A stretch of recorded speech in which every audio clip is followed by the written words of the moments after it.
Hey everybody, I have a special guest. Anais is here from Draw Curiosity, and we're going to talk about the difference between OCD and Tourette's.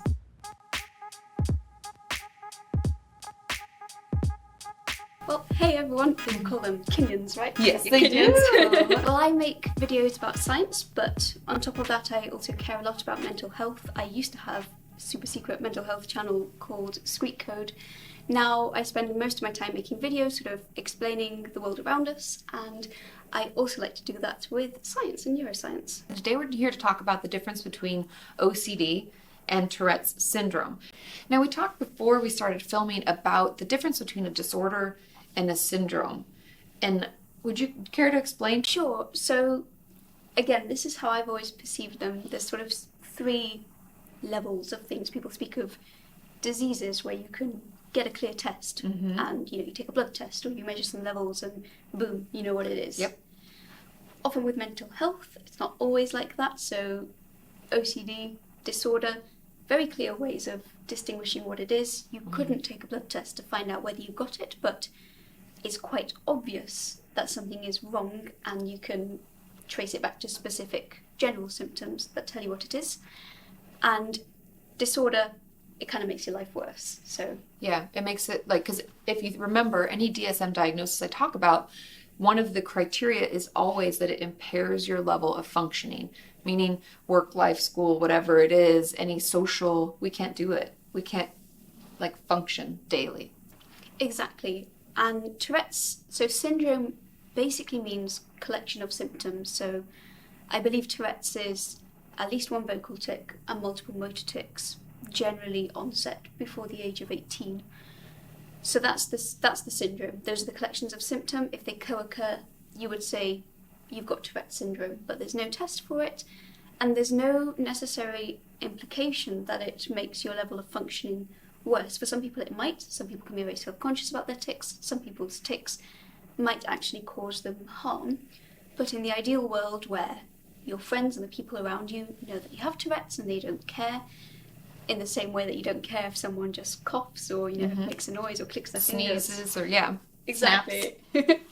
It's just a part of who you are without necessarily defining you. And that's interesting to understand. And just before we really get into the differences as we kind of tease it out, obsessive-compulsive disorder, I have older videos about it if you want the rundown of how it's diagnosed and what it looks like. But overall, in a nutshell, I would define obsessive-compulsive disorder. It's an anxiety disorder. And I think that always kind of helps us frame what it's going to be like and kind of where it comes from.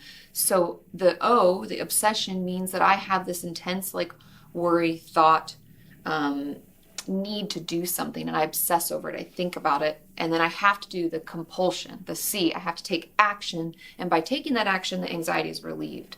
And so that's kind of how that cycle gets going. And then the more we do them and the more that we engage in that obsession by doing the compulsion, the worse it actually can get. And so part of the treatment is to slowly realize that nothing bad is going to happen. If you don't do that compulsion, it'll be okay. And it's a lot of anxiety reduction tools, relaxation techniques, etc. So that's a little bit in a nutshell what OCD really is. And how would you define Tourette's? Because as you know, I don't specialize in treating Tourette's and it's a little out of my realm. So I'm excited to learn along with you. Okay, I will put it out there, I'm not a psychologist or a neuroscientist. A lot of this is basically you learn it because you have it or you read books about it, but there's no doctor or therapist behind my name. And that's perfectly okay. Like you say, our experience can be really powerful. So Tourette's is a neurological disorder, neurological syndrome. In essence, what they think causes it is in the basal ganglia, which is inside the brain. Right in the middle. Yeah. There's overactivity of dopamine that I believe is what people think causes Tourette's. The basal ganglia controls body movement and impulses, so there's actually too many impulses and movements happening inside. As someone with Tourette's, the way I perceive the tics, in a similar way to OCD, you get obsessions, which are worrying thoughts about something. With Tourette's, I get sort of repeated bodily urges. So it's almost like if you felt, and I know this might be a terrible analogy, but to help me kind of understand, would it be, do you know where sometimes you're like, oh, I need to itch something, and and you have to, you know? It is exactly like that. And It can be like an itch, and you have to scratch it, and if you don't scratch it, you're very aware of it until you do so. Sometimes the urge can pass if you don't scratch it, but generally it remains till you do so. But sometimes it can be a bit more powerful than that. It can feel like a sneeze, so you can't actually stop it. You just know it's coming, or a need to blink, or a need to breathe. So you can tell it's something very defined that you have to do, and your body is saying, you need to do this. Yeah, just like a sneeze. You have no Exactly. ability, even if you try to hold it in, it's still like, it still happens. Exactly. You can sort of delay it a little bit, or you can maybe draw it out, but eventually you have to do it. And so, is it overall arcing, like the main difference between OCD and Tourette's is the worry that, or the fact that it would get worse if we didn't do it versus getting better if we didn't do it?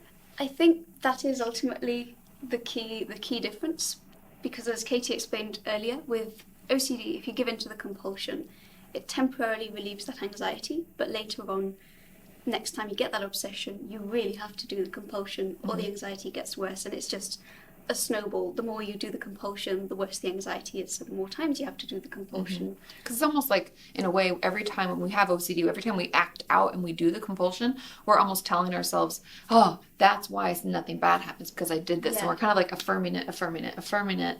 Whereas in Tourette syndrome, if you don't do it, it gets worse. It does. So it is possible to hold in tics or to hold them back. Some people, and when I say hold them back, for some people that can be a few seconds, for some people it can be a few minutes, other people can do it for hours. So you get people with Tourette's, they go to school. I was actually like that. I would hold it in at school. I did not know I had Tourette's when I was at school, but I was very self-conscious of these movements I was doing. But then when you get home at the end of the day, you tick so much more than if you'd just been ticking throughout the day. There's a clear difference between OCD where the disorder itself makes life hell. Yeah. Whereas with Tourette's, I find it's generally how other people are perceiving you. Because if you feel okay, if you're able to do the tic, it sounds like it's not soothing, but then you feel fine. Exactly. As long as you're accepting of it, or you as long as it doesn't affect your own personal self-esteem, or you don't feel you're less in some way because you have tics, which you absolutely shouldn't, because it's just a tic. It's just having an extra cough or an extra hiccup. So maybe that's the work in therapy as like a side note, because I always think medication with therapy are the best outcomes. It would be more my work with a client who had Tourette's would maybe be more of the accepting, because I've always talked to you about when we get new diagnoses, like if we get a bunch of diagnoses at one time or just a new diagnosis or a change, it can take us a while to understand it, make sure you're asking all the questions about it, and accepting it as either, I always like to say it doesn't define us, but as part of who we are, And I think that it takes us a while to be like, okay, yeah, that's something that I've struggled with or something that I do. And that might be the process and how therapy can help with Tourette's. And I will add the only caveat. I'm thinking very severe cases here where people might actually cause physical harm to themselves from, such as people who might sort of hit themselves, or some people have violent neck jerks, for instance. Basically, I don't want to discredit those who have more severe and everyone's symptoms. Experience is different, and if it is really severe, please talk to someone, see if what is available to you, because this is, we're just having a discussion and Anais is sharing her experience. So like I always leave in the comments, your experience. And just to end our conversation, what advice would you give to someone who's finding out maybe they have OCD or Tourette's or... Okay, so my advice to anyone going through anything like this, number one, find someone you trust and tell them. That can be a parent, it can be a friend, it can be a sibling, or it can be your doctor. Or it can just be somewhere anonymous on the internet or on your forums. But I think the very first step is being able to tell someone. It will provide a bit of relief, I think. And in most cases, you'll never be alone in these things. Second thing, talk to a doctor. If you think you've got OCD, tell them you think you've got OCD. They will be able to offer some options. They might be able to refer you to a psychologist. They might offer you medication. Advice number 3, like you said, recovery is never linear. It's going to be a couple of steps forwards, a few steps back. Sometimes it might even feel like you're back to square one, but you never are, because things go up and down. But even if it seems like they've gone back to square one, you've been through that path before, so it's actually easier to go back down it. Yeah. Well, thank you so much for sharing. I hope you find that helpful. I know that it's kind of, for me, it was educational to learn the differences between Tourette's and OCD. But leave in the comments your experience. Check out Inace's channel. I'll put the links in the description. We did a video over there, so make sure you click over there and check it out. Don't forget to subscribe, and we will see you next time. Bye bye.